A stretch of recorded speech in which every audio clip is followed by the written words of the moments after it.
풍성하신 아버지 하나님 감사합니다. 부족한 저를 이곳에 세우게 하셔서 아버지의 말씀을 전하게 하시니 아버지 감사합니다. 저의 머리와 저의 생각으로 아버지의 말씀을 전하는 것이 아니라 성령의 인도하심으로 성령께서 저의 입을 주장하시어 저의 생각을 주장하시어 아버지의 말씀을 전하게 하옵소서. 저의 모든 것은 주님의 십자가 뒤에 모두 가려주시고 이 시간도 오로지 아버지 하나님만을 드러내게 하옵소서. 간절히 소망하며 예수님의 이름으로 기도합니다. 아멘. 오늘 말씀은 마태복음 5장 13절에서 16절까지의 말씀을 가지고 여러분들과 제가 잠시 생각하는 시간을 가져보도록 하겠습니다. 우선 말씀 먼저 여러분들에게 봉독해 드리겠습니다. 너희는 세상의 소금이니 소금이 만일 그 맛을 잃으면 무엇으로 짜게 하리요? 후에는 아무 쓸데없어 다만 밖에 버려져 사람에게 밝힐 뿐이니라. 너희는 세상의 빛이라. 산 위에 있는 동네가 숨겨지지 못할 것이요 사람이 등불을 켜서 말 아래 두지 아니하고 등경 위에 드나니 이러므로 집안 모든 사람에게 비치느니라. 이같이 너희 빛이 사람 앞에 비치게 하여 그들로 너희 착한 행실을 보고 하늘에 계신 너희 아버지께 영광을 돌리게 하라. 아멘. 우리가 너무나 잘 알고 있는 성경 말씀입니다. 제가 오늘 여러분들에게 이 말씀을 통해서 드리고자 하는 이야기의 요지는 과연 예수님께서 우리에게 소금이 되라, 빛과 소금이 되라라고 하셨는데 저는 과거에 이 빛과 소금의 뜻을 정말 잘 파악하지 못했습니다. 왜 많고 많은 것 중에서 주님께서 소금이 되게 하시고 빛이 되게 하셨는가? 빛은 금방 이해가 되기가 쉬운데 왜 많고 많은 것 중에 소금이라 했는가? 그래서 제가 과연 이 소금이 사용되는 용도가 무엇인가를 한번 살펴보았습니다. 소금은 음식에 맛을 내게 하는 데 사용되는 하나의 조미료로 사용되기도 하고 또 음식을 상하지 않게 하는, 썩지 않게 저장하는 데 사용되기도 합니다. 물론 그 밖에 많은 공업용으로도 현재 이 소금은 사용되고 있습니다. 근데 과연 예수님께서는 이러한 소금을 왜 우리에게 소금이 되라고 말씀을 하셨는가? 제가 기도하던 중에 하나님께서 많은 깨달음을 주셨습니다. 우선 너희가 이 세상에 소금이 되라고 하신 말씀 중에 13절에 보면은 너희는 세상의 소금이니 소금이 만일 그 맛을 잃으면 무엇으로 짜게 하리요?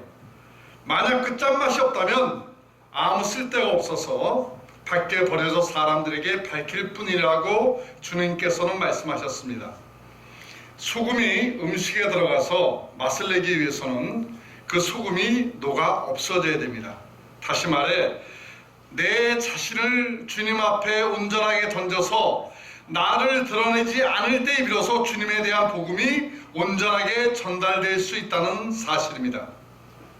그러므로 우리 그리스도인들은 나를 드러내려 하는 삶을 경계하며 살아가지 않으면 안 된다는 사실입니다. 만약 나 자신을 드러내려 하는 순간 이미 이 땅에서 모든 상급은 이미 받았다라고 주님은 말씀하셨습니다. 우리가 기도할 때, 또 금식할 때, 또 예배 볼 때, 찬양 드릴 때 과연 우리는 어떠한 마음과 어떠한 모습으로 하나님께 기도하고 예배하며 찬양 드리며 또 금식하는가? 이런 것을 우리가 한번 이 시간 돌아볼 필요가 있다고 생각을 합니다.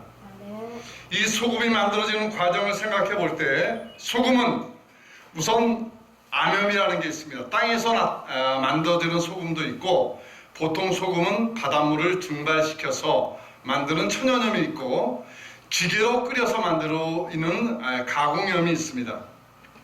근데 우리 사람의 몸에 가장 좋은 소금은 천일염이라고 합니다.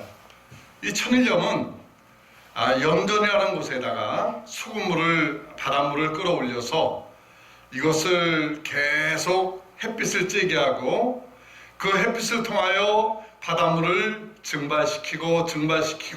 증발시키면서 만들어지는 것이 하나의 천일염입니다.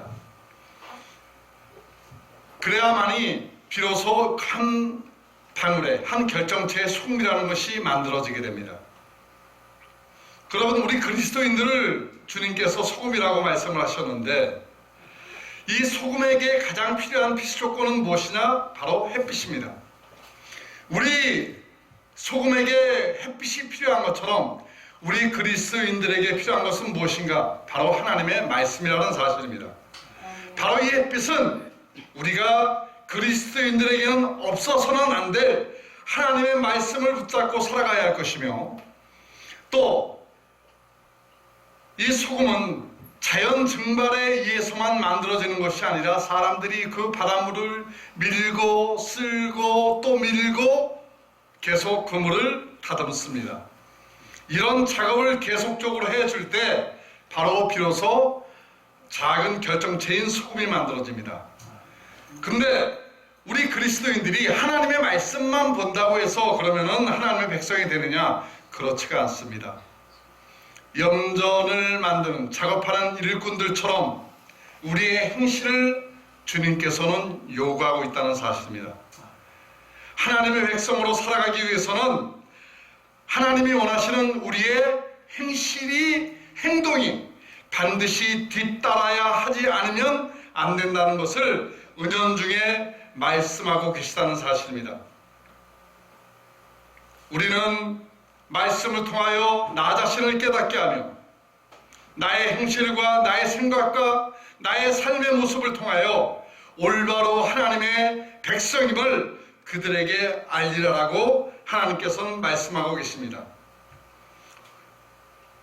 현 시대에 우리 기독교인들은 진정한 반성과 회개가 어느 때보다도 가장 소중히 필요로 하고 있습니다. 우리 잠시 예배소서 2장 1절 말씀을 잠깐 보도록 하겠습니다.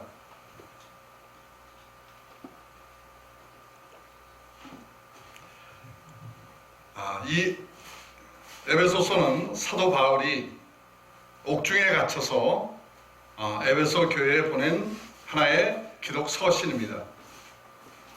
그때 사도 바울이 에베소 교인들에게 보낸 내용 중에 우리가 1절부터 5절까지 잠깐 살펴보겠습니다. 그는 허물과 죄로 죽었던 너희를 살리셨도다. 그때 너희는 그 가운데서 행하여 이 세상 풍조를 따르고 공중의 권세 잡은 자를 따랐으니 곧 지금 불순종하는 아들들 가운데서 역사하는 영이라. 전에는 우리도 다 그 가운데서 우리 육체의 욕심에 따라 지내며 육체와 마음이 원하는 것을 하여 다른 이들과 같이 본질상 진노의 자녀였더니 긍휼이 풍성하신 하나님이 우리를 사랑하신 큰 사랑을 인하여 허물로 죽은 우리를 그리스도와 함께 살리시고 너희는 은혜로 구원을 받은 것이라 라고 말씀하셨습니다. 우리 기독교인들은, 하나님을 믿는 백성들은 내가 하나님의 백성이라면 반드시 하나님의 백성으로서 살아가야 할 모습과 우리의 행동을 하나님께서는 요구하신다는 사실입니다. 나 자신보다 상대방을 긍휼히 여기는 마음을 가져야 할 것이고, 정말 남을 돌보며 그 돌보는 마음이 나를 드러내기 위한 돌봄이 아니라 하나님의 사랑에 감사하여, 주님의 사랑에 감사하여 정말 내 밑바닥에서 올라오는 영원히 죽을 수밖에 없는 나의 영혼을 하나님께서 나를 구원하셨으니 내가 그 은혜에 보답하고자 나는 이러한 삶을 살아가렵니다. 하나님이 원하시는 사랑을 베풀며 살아가렵니다 라고 하는 이러한 마음을 가질 때 하나님께서는 우리의 모습을 바르게 받아주신다는 사실입니다. 우리는 나의 말과 나의 행동을 통하여 하나님의 영광을 드러내게 하지 않으면 안 된다는 사실입니다. 그럼에도 불구하고 우리는 나의 말과 나의 행동이 하나님의 영광을 드러내기보다 나의 자신에 대한 자아를 드러내려고 하는 그러한 모습을 가지고 살아가는 하나님의 백성들이 너무도 많다는 사실입니다. 우리 사람들에게는 두 개의 얼굴을 가지고 있습니다. 그 두 개의 얼굴이 무엇이냐? 하나는 외모요, 또 하나는 내 안에 있는 영입니다. 이 외모는 무엇을 말하는 것이냐? 바로 세상을 의미합니다. 우리는 세상에게 나 자신을 잘 보이기를 원합니다. 이 세상으로부터 인정받기를 원합니다. 사람들이 나를 잘 보아주고 나를 인정해주고 나를 다른 사람보다 높여주는 것을 우리들은 너무너무 좋아하며 살아가고 있습니다. 그러나 하나님의 백성은 그러한 세상 것에 마음을 빼앗기지 않습니다. 하나님의 백성이 요구하는 사항은 바로 내 안에요, 즉 성령을 갈망해야 합니다. 만약 하나님의 백성들이 성령을 모시지 않고 살아가지 않는다면 우리는 하나님의 백성으로 살아갈 수 없다는 사실입니다. 아멘. 오로지 우리의 삶과 나의 생각과 나의 모든 것이 성령의 인도하심을 받고 또 성령과 함께 모든 것을 걸어가려 할 때 우리는 비로소 하나님의 인도하심을 받을 수 있다는 사실입니다. 또한 성령이 내 안에 계실 때에 비로소 나는 거듭날 수 있다는 사실입니다.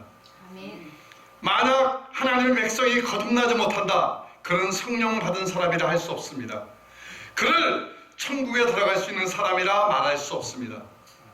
이 거듭남의 비밀에 관해서는 많은 주의 종들이 정말 많이 이야기하고 있지만은 정말 우리가 곱씹고 다시 한번 10번, 100번, 1000번이라도 우리의 마음속에 새겨야 할 큰 과제라고 생각합니다. 사람의 이 세상의 지식과 학식과 또 많은 주제를 가지고 사람들을 변화시키려고 하지만은 그러한 것들이 사람을 변화시키지는 못합니다. 나를 변화시킬 수 있는 것은 오로지 성령밖에 없다는 사실입니다. 아멘. 성령이 내 안에 임재하실 때 나의 삶이 변화됩니다. 나의 생각이 변화가 됩니다. 또한 내가 하나님을 바라보는 마음이 달라집니다. 내가 매 주일마다 하나님께 예배를 드리러 간다고 교회에 가면서도 그 예배는 정말 하나님께 감사하는, 내가 이것을 하지 않으면 안 된다는 하나의 긴장과 감사함과 경외스러운 마음과 존경하는 마음으로 하나님께 올려드리는 예배가 아니라 습관의 노예가 되어서 그냥 그 시간이 되었으니 교회에 나가서 목사님께서 말씀하시는 몇 마디의 말씀을 듣고 교인들과 인사하고 돌아와서 세상과 똑같은 어제와 같은 시간을 보내고 있는 것이 혹 나의 모습이 아닌가를 우리는 다시 한번 생각해 봐야 할 줄로 믿습니다. 우리 기독교인들은, 하나님의 백성들은 거듭남에 나의 마음을 온전히 바쳐야 합니다. 내가 거듭나지 않으면 그리스도 안에 올바르게 설 수 없음을 우리는 깊게 깨닫지 않으면 안 됩니다. 성령께서 내 안에 계시면 그럼 내가 이 땅에 사는 날까지 성령이 계속 함께 하실 것이냐? 그것도 역시 조심해야 합니다. 다윗은 내 안에 성령이 소멸되지 않게 해달라고 간절히 하나님께 기도하였습니다. 한때 우리 기독교에서도 성령의 인도하심으로 성령의 권능을 받아 많은 능력을 행하는 주의 종들을 우리는 많이 보았습니다. 그러나 지금의 그들의 모습에서 성령이 떠난 세상적인 주의 종들을 우리는 자주 쉽게 발견할 때가 많다는 사실입니다. 우리는 그러한 삶을 살아서는 안 됩니다. 정말 내가 내 안에 계신 그 성령께서 나의 모든 것을 주장하여 주시기를 간절히 소망하며 나를 내려놓고 나의 삶을 성령께서 주장하시는 인도하시는 삶을 살아가기를 저와 여러분들이 되기를 간절히 소망합니다. 우리는 내 안에 있는 성령이 소멸되는 것을 조심하고 경계하고 또 소멸되지 않게 애쓰는 나 자신의 모습이 어느 때보다도 절실하다고 생각을 합니다. 성령이 소멸되지 않기 위해서는 나를 향한 하나님의 뜻을 우리는 알도록 노력해야 합니다. 또 그 뜻을 알기 위해서 최선을 다해야 한다고 생각합니다. 우리는 하나님의 뜻을 찾아야 합니다. 세상의 뜻이 아니고 육신의 뜻이 아니고 나의 생각의 뜻이 아닌 하나님의 뜻이 무엇인가를 우리는 항상 깨어서 그분의 말씀을 붙잡고 살아가는 저와 여러분들이 되기를 간절히 소망합니다. 성령은 물과 같은 것이라고 하였습니다. 우리 사람은 약 70%가 물로 만들어져 있다고 합니다. 만약 우리 사람의 몸에 물이 부족하면 어떻게 되겠습니까? 당장 몸의 기능에 이상이 생기고 결국 그 이상으로 말미암아 육체적인 죽음을 맞이하게 됩니다. 우리 기독교인들의 삶에 성령도 마찬가지라고 생각합니다. 우리가 성령의 임재하심과 성령의 충만함을 우리가 잊고 세상에 빠져서 세상의 정욕과 이생의 자랑과 세상 것만을 바라보게 살다 보면 성령께서 그 갈급하심을 통하여 내 안에 성령이 떠나게 된다는 사실입니다. 우리는 육체적인 죽음을 두려워하는 것이 아니라 바로 영적 죽음, 즉 성령의 떠나심에 더 우리는 마음과 우리의 정신을 쏟아야 될 줄로 믿습니다. 아멘. 영적의 죽음은 곧 지옥을 의미합니다. 우리가 이 땅에 살 때 그리스도인들이라고 불려지는 것은 정말 중요하지 않습니다. 하나님의 백성이라고 불려지는 것도 중요하지 않습니다. 정작 중요한 것은 하나님께서 나를 바라보실 때 너는 내 아들이요 너는 내 자식이다라고 하는 그러한 하나님의 칭찬과 그러한 외침을 우리는 듣고 살아야 된다는 사실입니다. 우리 그리스도인들은 세상과 달라야 합니다. 정말 세상과 똑같은 사람으로서는 절대 하나님의 백성이 될 수 없다는 사실입니다. 저와 여러분들은 하나님께서 찾으시는 그 한 사람이 되기를 간절히 소망합니다. 너로 인하여 나를 기쁘게 하였노라고 하는 내가 어떻게 사용되는지는 아무도 모릅니다. 나의 의지로는 나의 생각으로는 나의 지식으로는 하나님의 뜻을 헤아리기 어렵습니다. 그러기에 우리는 하나님의 마음에 합당한 자가 되기 위하여 말씀을 붙잡고 그 말씀 안에서 살아가기 힘쓰는 저와 여러분들이 되어야 한다는 사실입니다. 예수 그리스도를 믿는 사람들이 갖춰야 할 성숙한 신앙인의 자세로 제시하는 글 중에 이 말씀 가지고 우리가 다시 한번 살펴본 다음에 제 이야기를 끝맺을까 합니다. 다 함께 빌립보서 1장 12절부터 18절까지의 말씀을 잠깐 보도록 하겠습니다.